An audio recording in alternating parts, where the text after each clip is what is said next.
Olá, meus lindos, bom dia. A gente vai fechar hoje o assunto sobre tipos de sujeito, né? A gente está relembrando, né, os termos essenciais da oração. Estamos focando a princípio nos sujeitos, né, nos tipos de sujeito. E aí a gente vai fechar esse conteúdo, tá? E lembrando, né, que a gente estava já no sujeito indeterminado, né? Então nós passamos pelo sujeito simples, que é aquele que apresenta um núcleo. Sujeito composto, 2 ou mais núcleos, né? Sujeito oculto ou desinencial. E aí a gente começamos a ver o sujeito indeterminado, né? Sob a ótica do Cláudio César Henriques, né? Que trata dessa questão dos dois processos de indeterminação do sujeito. Então vamos relembrar essa questão do sujeito indeterminado e depois a seguir a gente fala sobre a oração sem sujeito. Então há praticamente dois processos de indeterminação, né? Lembrando, nos casos de sujeito indeterminado, há dois processos de indeterminação do sujeito. Primeiro processo, né?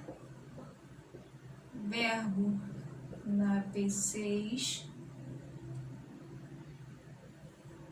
ou seja, sexta pessoa, né?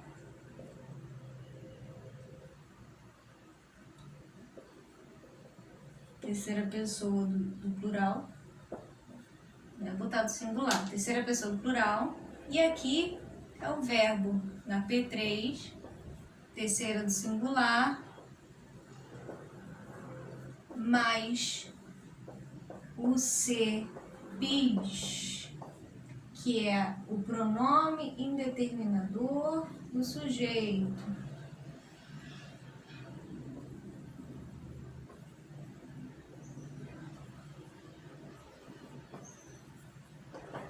Quando que eu vou ter o PIS, né? No caso aqui, né? Esse pronome ele vai ser uma partícula, né? Um pronome indeterminador do sujeito. E ele vai aparecer, né? Para indeterminar esse sujeito acompanhado desses verbinhos aqui. Quando o verbo for intransitivo, quando o verbo for transitivo indireto, isso aqui a gente só está relembrando, tá? Verbo intransitivo, verbo transitivo indireto, verbo transitivo direto preposicionado e verbo de ligação, construção com verbo de ligação. Ok? Nesses casos aqui, nesses exemplos aqui, quando eu tiver esses verbos, né, acompanhados do pronome ser, eu tenho o segundo caso de indeterminação do sujeito. Vou dar alguns exemplos aqui para a gente ver isso na prática. Peraí, deixa eu pegar meu negocinho. Vamos lá, deixa eu apagar aqui.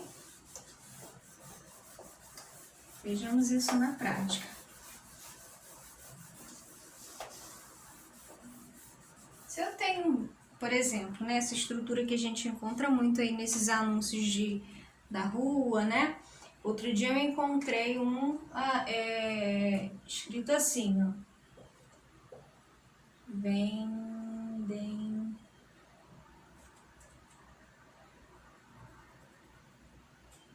Vende-se bolas. Precisam ser de empregados.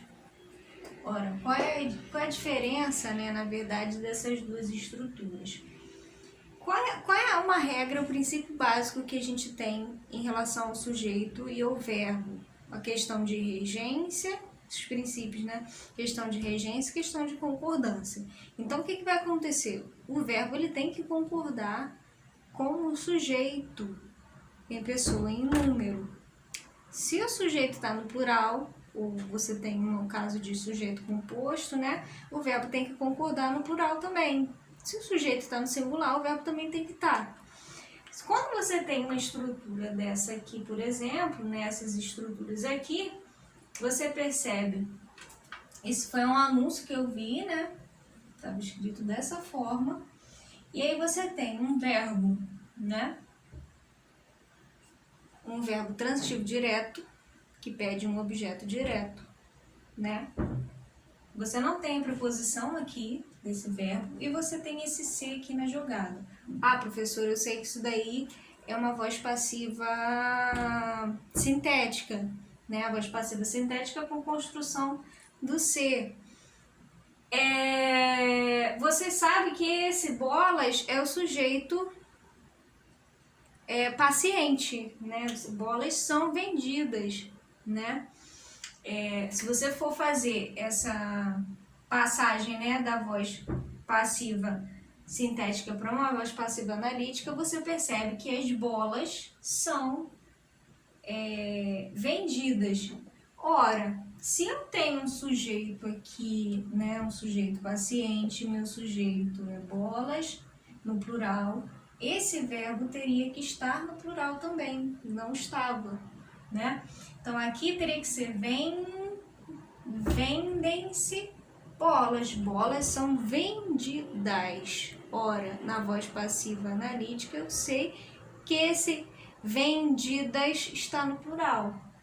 Teria que estar aqui também na voz passiva sintética. E, por sua vez, qual é o valor semântico desse ser aqui?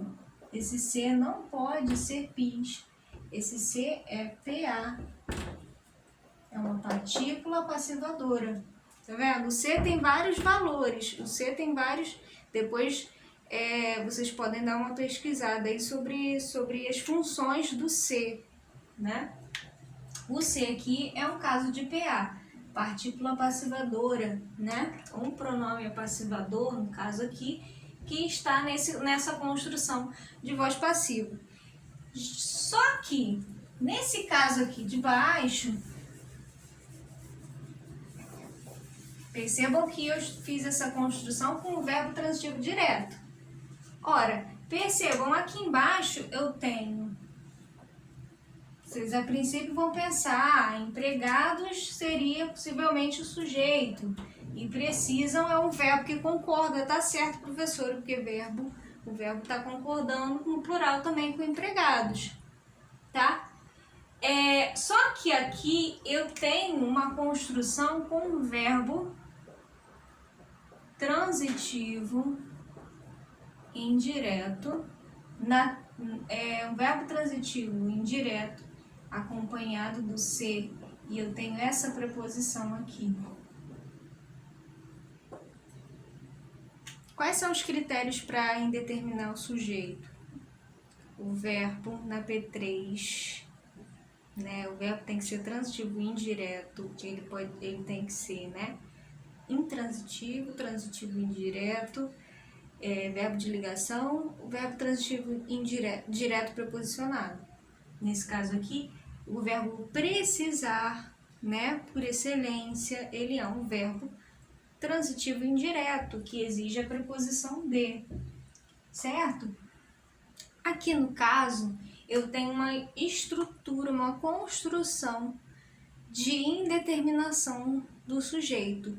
Ora, se o sujeito está indeterminado nesse caso aqui, esse ser sendo PIS, é uma partícula indeterminadora do sujeito. Por que eu sei que é uma partícula, é um pronome indeterminador do sujeito, professora?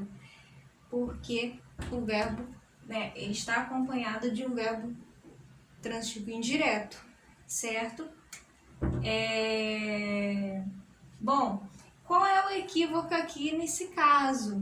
Esse verbo, se é um sujeito indeterminado, ele não pode concordar com empregados. Empregados não é o sujeito dessa oração.